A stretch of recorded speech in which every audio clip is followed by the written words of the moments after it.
Brought to you by Penguin.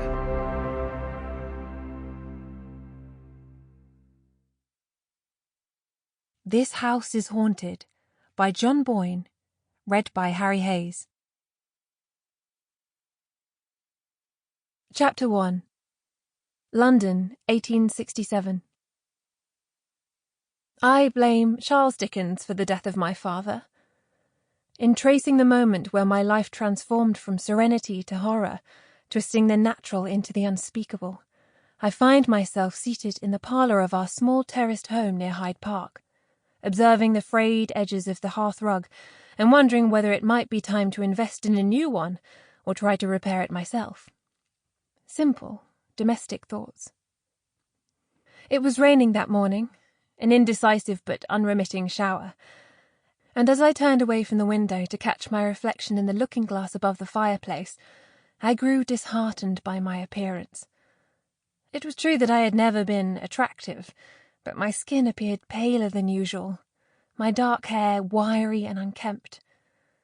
There was a certain hunched aspect to my shoulders as I sat, my elbows propped upon the table, a teacup positioned between my hands, and I tried to relax in an attempt to correct my posture.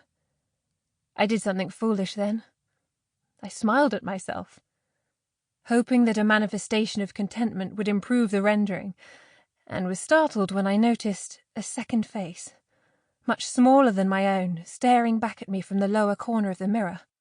I gasped, a hand to my breast, then laughed at my folly, for the image I observed was nothing more than the reflection of a portrait of my late mother that was pinned to the wall behind my chair. The mirror was capturing both our likenesses side by side, and I did not benefit from the comparison.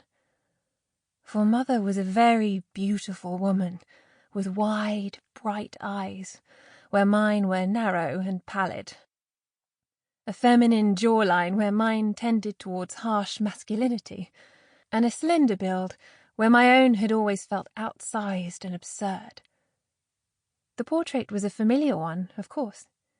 It had been hanging on that wall for so long that perhaps I never really noticed it any more, in the way that one often ignores familiar things like seat cushions or loved ones. However, that morning her expression somehow captured my attention, and I found myself lamenting her loss anew, despite the fact that she had passed from this world to the next more than a decade before, when I was little more than a child. And I wondered then about the afterlife, about where her spirit might have settled after death, and whether or not she had been watching over me all these years, taking pleasure in my small triumphs and grieving for my numerous mistakes.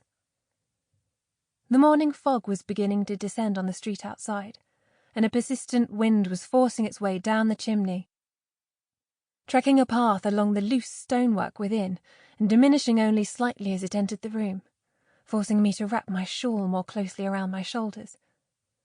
I shivered and longed to return to the warmth of my bed. I was pulled out of my reverie, however, by a cry of delight from Father, who was sitting across from me, his herrings and eggs half eaten, scanning the pages of the Illustrated London News. The issue had been lying unread since the previous Saturday on a small table in that same room in which we sat, and I had intended on discarding it that morning, but some impulse had made Father decide to glance through its pages over breakfast.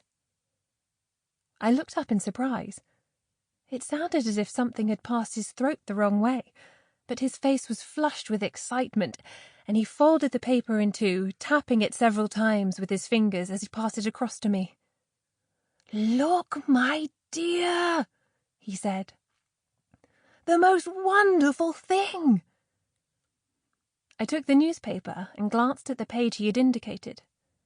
The article seemed to have something to do with a great conference that was scheduled to take place in London before Christmas, in order to discuss affairs related to the North American continent.